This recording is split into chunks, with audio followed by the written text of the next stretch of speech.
ya hoy, digamos que hacer cierre de este tema.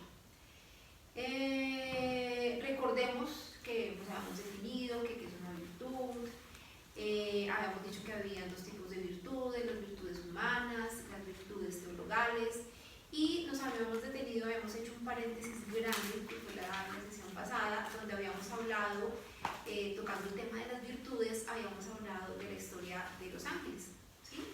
¿Y por qué hablamos de la historia de los ángeles? Porque ellos, como nosotros, digamos que ellos tuvieron que pasar por una prueba, y el objetivo principal de esta prueba era que ellos desarrollaran las virtudes, ¿sí?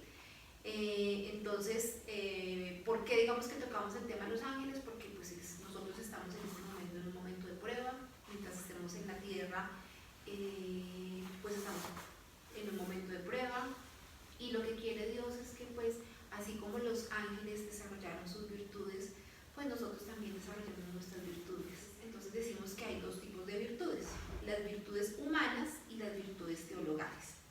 ¿Qué son las virtudes humanas? Digamos que para que de pronto cuando nosotros nos acordemos de las virtudes, digamos que hay una forma fácil de diferenciarlas. Las virtudes humanas son las que están en el orden de lo natural, y las virtudes teologales son las que están en el orden de lo sobrenatural. Recordemos que esta charla que yo les preparé está basada en una charla que dio Fray Nelson Medina, que yo creo que pues, muchos de ustedes lo han escuchado y lo conocen, ¿sí? Entonces, de acuerdo a lo que él describe, las virtudes se dividen en dos, virtudes humanas y virtudes teologales. Las virtudes humanas están en el orden de lo natural y las virtudes teologales están en el orden de lo sobrenatural. Digamos que eso es como una forma en que podemos diferenciarlos. Seguramente habrán otras distinciones, pero digamos que para que nosotros lo entendamos fácil, es así. Entonces vamos a hablar primero de las virtudes humanas. ¿Cuáles son las características de las virtudes humanas? Lo primero es que están al alcance de las fuerzas del ser humano. Lo segundo, están un poco en nuestro poder. Tercero, son apreciadas pues, por casi todas las personas, las virtudes humanas. Digamos que hay muchas virtudes, pero Fray Nelson digamos que caracteriza especialmente cuatro virtudes humanas. Dice que son virtudes que se apoyan como en un eje y se llaman las virtudes cardinales. ¿Cuáles son esas virtudes cardinales? La prudencia, la justicia, la fortaleza y la templanza o autodominio. Entonces, ¿qué es la prudencia? La prudencia es pensar correctamente qué hay que hacer, o sea, hacer lo correcto. Eso es ser prudente. ¿Sí? Pensar correctamente qué hay que hacer lo correcto. La segunda es la justicia, y la justicia es darle a cada quien lo que corresponde, no acobardarse al momento de tomar decisiones difíciles. Esa me gustó muchísimo, ¿sí? Porque tomar decisiones difíciles es muy difícil, ¿sí? Uno como que prefiere huir de eso. Entonces, cuando digamos ¿qué me parece chévere de esto? Que cuando uno conoce qué es, pues uno dice, bueno, Dios, ayúdame igual a tenerla. Aunque estas, acordémonos que están en el orden de lo natural, o sea, que están más o menos al alcance de nosotros, pues igual hay que pedirle a Dios que nos ayude con estas virtudes. La tercera es la fortaleza. La fortaleza es abordar las cosas difíciles, soportar el mal que venga, no rendirse ante las dificultades propias de la vida. ¿Sí?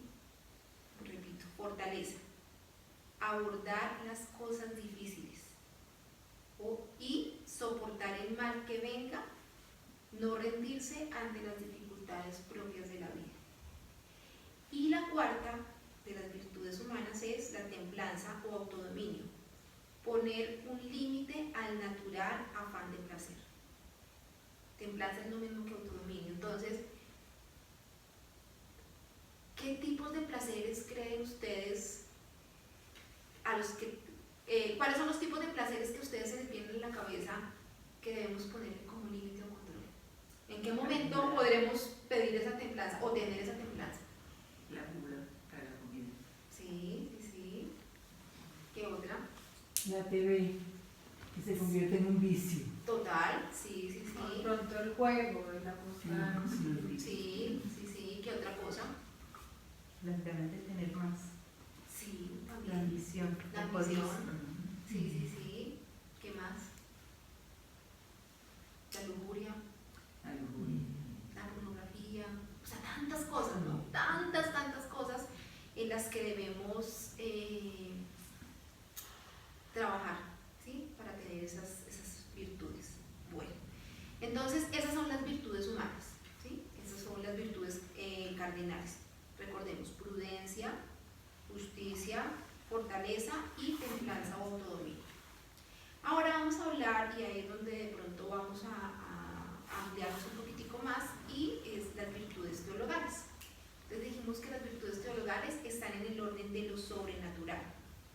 Las virtudes teologales son la fe, la esperanza y la caridad. ¿Cuáles son las características de estas virtudes teologales? Que como están en el orden de lo sobrenatural, no las podemos nosotros adquirir, ¿sí? Esos son básicamente un regalo de Dios, ¿sí? Nosotros no las podemos, o sea, si Dios no nos las da, nosotros no las podemos crear, pero sí es una semillita que nosotros sí podemos cultivar. Entonces Dios nos la da y nosotros somos los encargados de cuidar esa semillita, de hacer que crezca. Bueno, otra característica de las virtudes teologales es que tampoco se la podemos dar a nadie. Recordemos: fe, esperanza y caridad son las tres virtudes. Entonces, como no nos las podemos dar a nosotros, pues yo tampoco te puedo meter a ti la fe, ni la esperanza ni la caridad, ¿sí? Ahorita vamos a ver, digamos que cómo sí podemos cultivar, hacer que crezca, abonar el terreno para que otras personas, que es lo que hacemos acá, ¿sí? Pero entonces, bueno, no se la podemos dar a nadie, pero sí podemos cultivarlas, y ¿sí? pedirlas. Sí. Pedírselas a Dios, claro. Hay que pedirlas, ¿sí? Entonces, yo no puedo darte fe a ti, pero yo sé que tu fe está tambaleando, lo que sí puedo hacer es quitarte obstáculos. Esto que estamos haciendo acá, o sea, mire, yo tengo dudas de fe, tengo dudas porque es que en este grupo me dicen esto, es que aquí me dicen esto, entonces, bueno, venimos a formarnos, y eso hace que eso te abra y te despeje el camino para que tú, digamos que digas, bueno, voy a pedirle a Dios esa fe que necesito. Pero sí puedo dar un poquito de esperanza o tampoco. Las virtudes, puedes, digamos que despejar el camino, ¿sí? Pero las virtudes teologales ninguna las podemos dar nosotros, ¿sí? Bueno. Yo quiero aclararle algo a Alicia, ¿sí? Sí. Hay dos, digamos que es una palabra homónima, esperanza, ¿sí? Bueno, sí. La esperanza como virtud que da Dios, ¿sí? Que es el deseo de cielo y el saber que este mundo no es eterno y nos hace anhelar esa eternidad. Esa es la esperanza, ¿no? Saber que todo va a pasar, ¿sí? Y hay una esperanza que es la que nosotros manejamos en el vocabulario de nosotros, ¿cierto? Que es ese aliento y esa fuerza que uno quiere sembrar en las personas que uno ve como decaídas, ¿sí? Entonces, ese tipo de esperanza que tú puedes sembrar en otros, pues humanamente se puede hacer siempre. Pero lo que tú no puedes darle es lo que dice Mireya, es decirle al otro, mira, yo te paso la esperanza de que este mundo va a pasar, de que hay un cielo, ese anhelo de cielo, de eternidad. Ese anhelo es un regalo de Dios que pone en el corazón. Pero el otro tipo de esperanza creo que no va desligada de esta, porque cuando uno alienta a una persona para seguir adelante en una enfermedad, en un tropiezo, en una lucha, pues de todas maneras es algo bonito que puede llenar de paz, de tranquilidad, que al final eso es lo que vamos a vivir en el cielo, ¿no? La paz permanente y el amor permanente. Pero digamos que son dos tipos de esperanza diferentes. Y lo mismo, algo más o menos parecido es con la fe. Yo tenía una amiga, o tengo una amiga, hace muchos años, ella me decía, ay, Dilce, yo quisiera tener la fe que tú tienes. Y yo le contesté, es muy fácil. yo la tengo porque se la pido a Papá Dios, haz lo mismo, pídele a Papá Dios Claro. que te dé la fe. O sea, porque en es ese único. caso tú le estás aconsejando Ajá. cómo pedir la fe, más no se la puedes transmitir ni dar, lo que dice Mireya. Tú le Despejar estás el dando un camino. consejo, exactamente, ¿de acuerdo? ¿Sí? Entonces, otra de las características de las virtudes teologales es que tenemos que entender que la razón no nos da fe. Y la razón es que el conocimiento. Entonces, yo puedo conocer todo lo que quiera de Dios, pero eso no me da fe. Entonces aquí podemos meterle mucha mente a las cosas y decir, ah, sí, yo ya entiendo esto, pero eso no es tener fe. Yo siempre recuerdo una frase del padre Pablo que decía, ¿tú crees en Dios o le crees a Dios? Eso es muy diferente. Hay personas que pueden creer en Dios.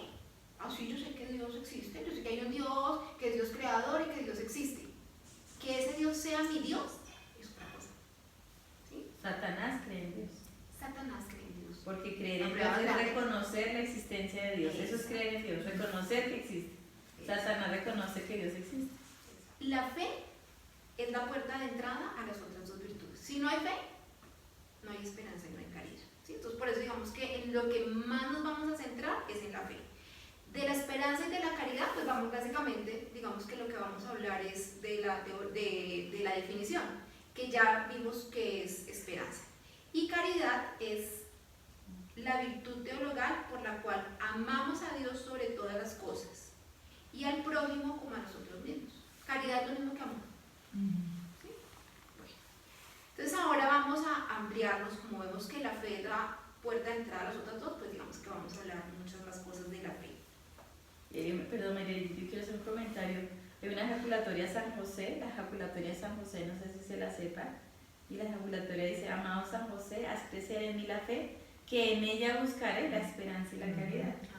O sea, es todo lo que tú estás diciendo, la fe es el centro de todo, y a Entonces, través de la fe llega la esperanza y la vamos a caridad. escribirla al final. Bueno, ¿y entonces qué es la fe?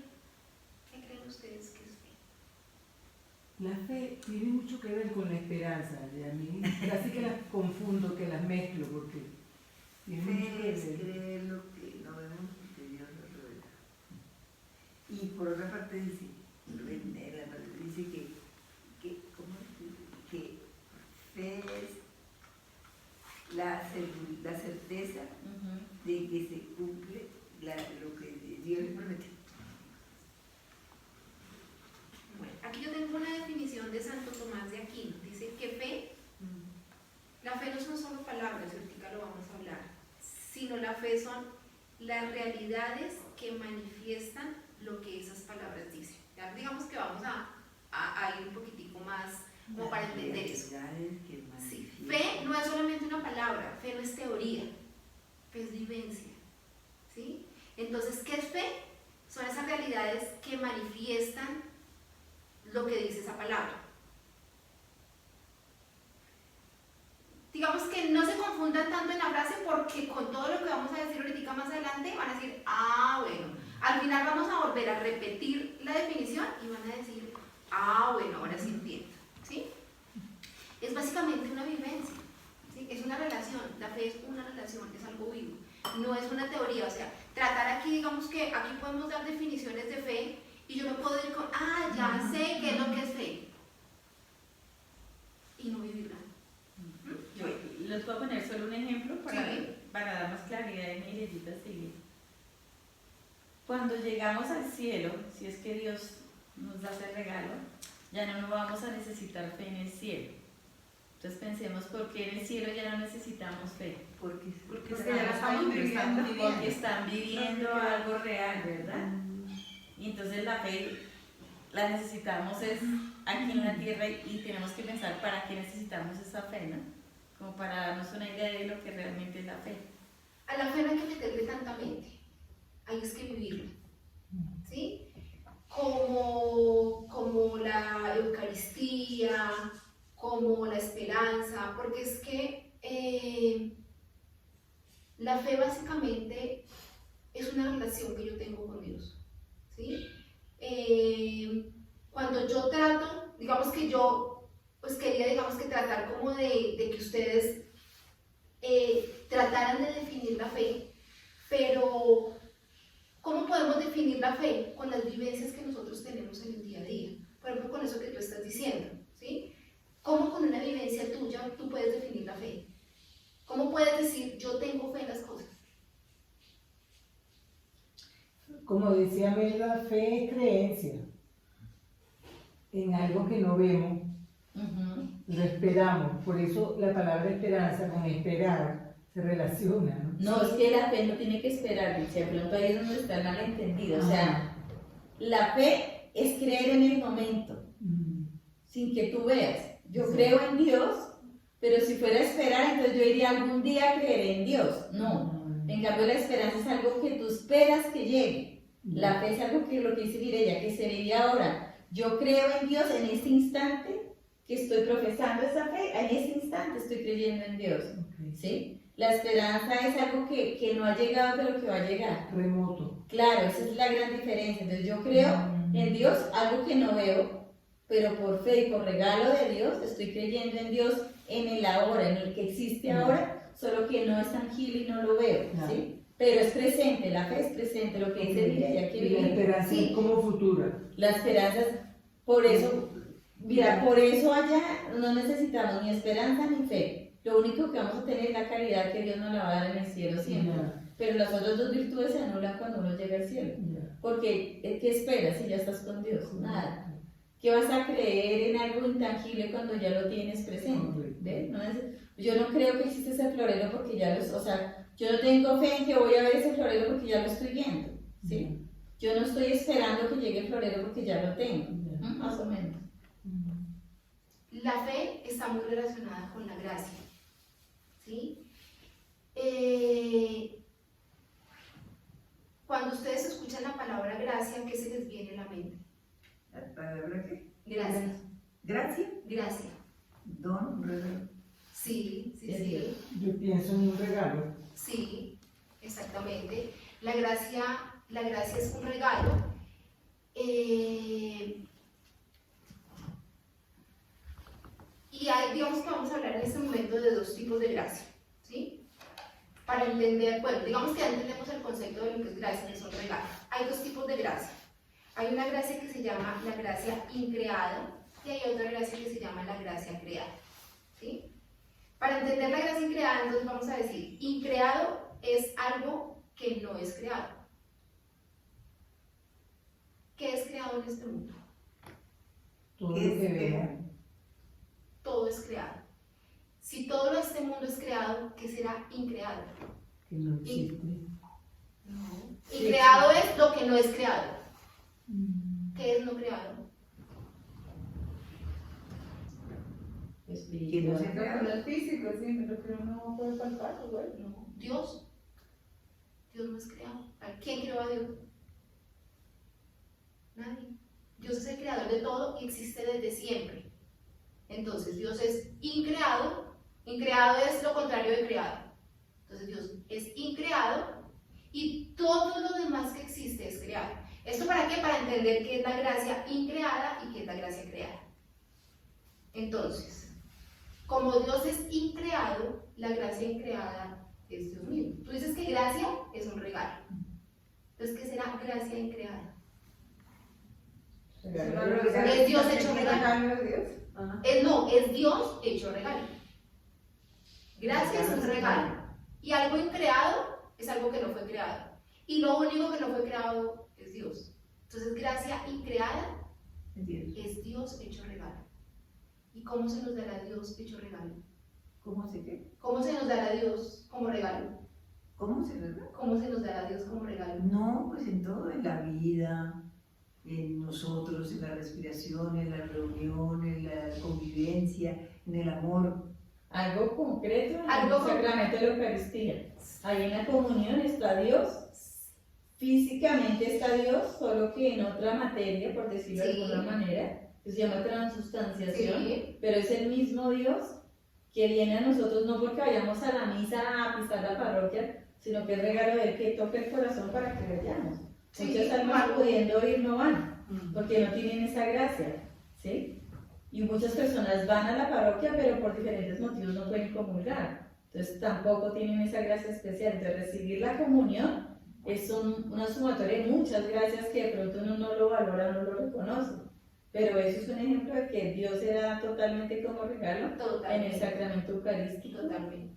Y otra forma de Dios, de esa gracia creada y de Dios como regalo es el Espíritu Santo.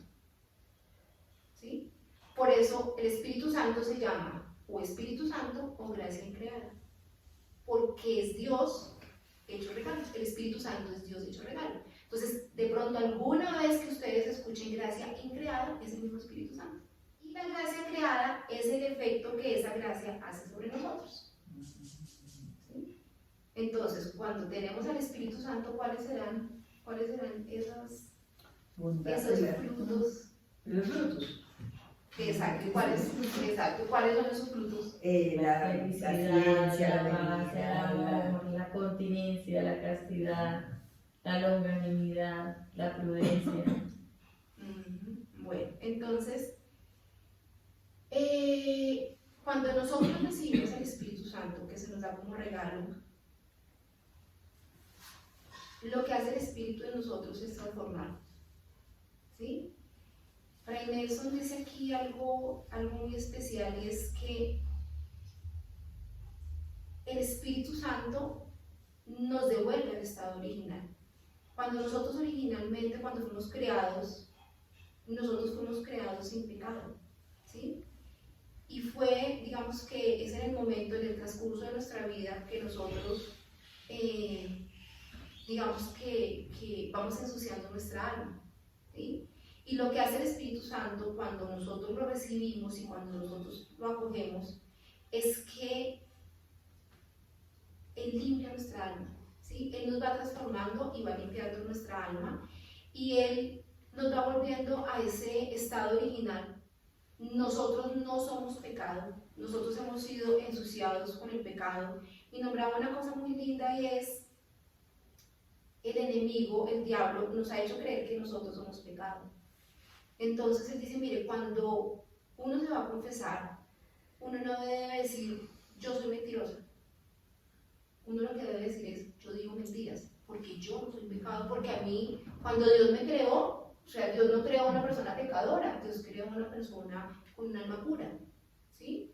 Entonces, el maligno lo que siempre nos ha querido hacer creer es que nosotros somos pecadores.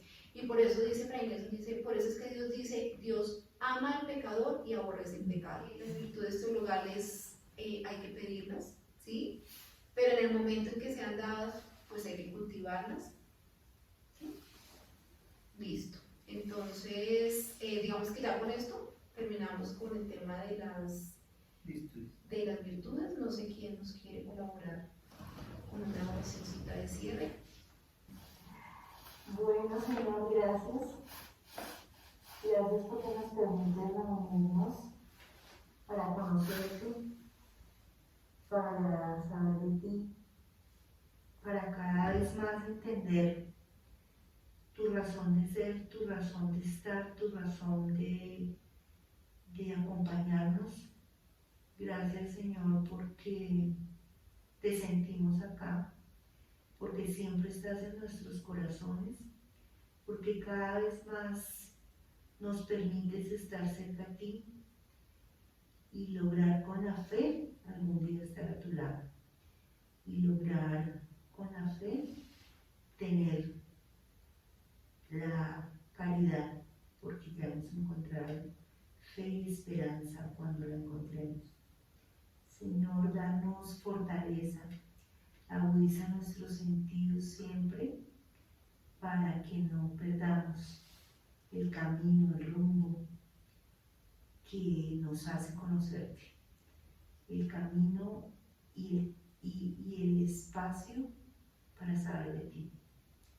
Agudiza, Señor, nuestros sentidos para que entendamos tu gran obra, para que entendamos que estás aquí, que te haces presente y que nos acompañas en cada momento, y que todo lo que pasa es por ti, Señor, y que todo lo que nos sucede es porque tu tiempo es perfecto y es porque sentirte cada vez más cerca. Señor,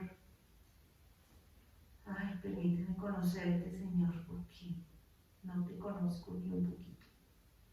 Tengo fe de ti, Señor, pero no te conozco. Permíteme poderte conocer.